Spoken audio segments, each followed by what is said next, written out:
Now, the next concepts related to the memory management will be useful in that is called dynamic loading, and there is a dynamic linking. Let's see what is the dynamic loading and what is the dynamic linking.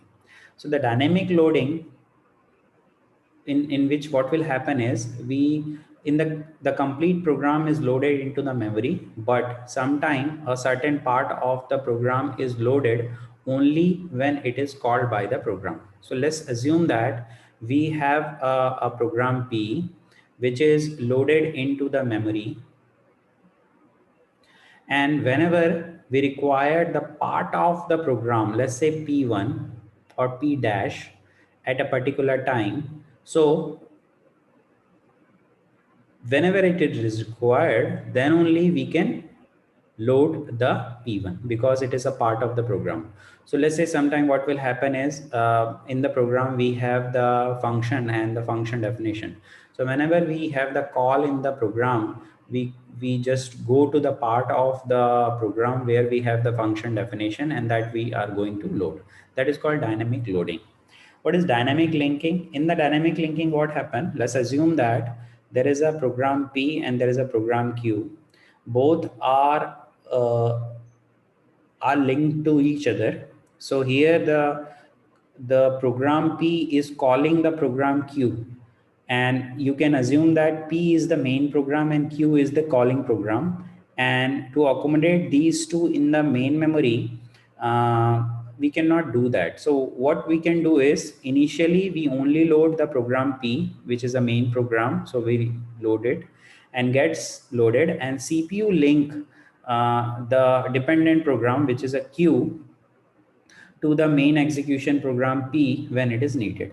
So it is the responsibility of the CPU to link between P and Q. So Q is the independent program and Q is the dependent program on P. So whenever we required the program with the Q, which is a dependent program on P, CPU has the responsibility to link between P and Q. That is called dynamic linking. Now let's talk about logical address and physical address. So what is a logical address? So logical address is generated by the CPU. It is a virtual address, and that address is the address which is there in the secondary memory. Now what is a physical memory? Sorry, physical address. So physical address seen by the main memory unit, that is called physical address. Physical address is the address which can be seen by the main memory. Now at the compile time and at the load time, memory address binding, logical address space and physical address space are same. Whereas the logical address space and physical address space are different in execution time address binding. So there are two type time when we do the address binding. One is the execution time, another is the compile time or the load time. So when we do the compile time and the load time address binding, at that particular time, logical address space and physical address space are same, but at the time of execution, the logical address space and physical address space are different. Now, as I told you, the CPU used to generate the physical address, and the physical address will be converted into the logical address. Sorry, CPU always generate the logical address. Logical address will be converted into the physical address.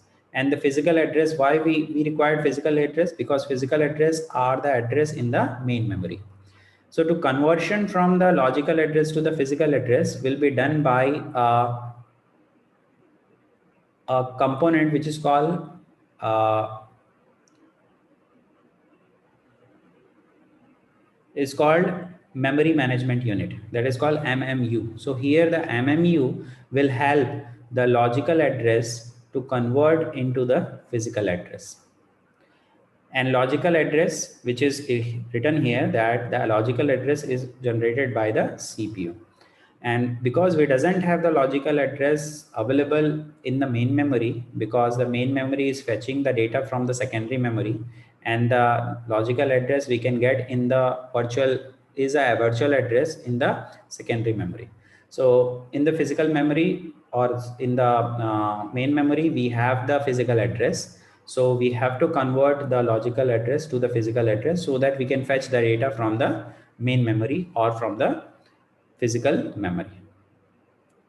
So here comes the concept of MMU, that is memory management unit.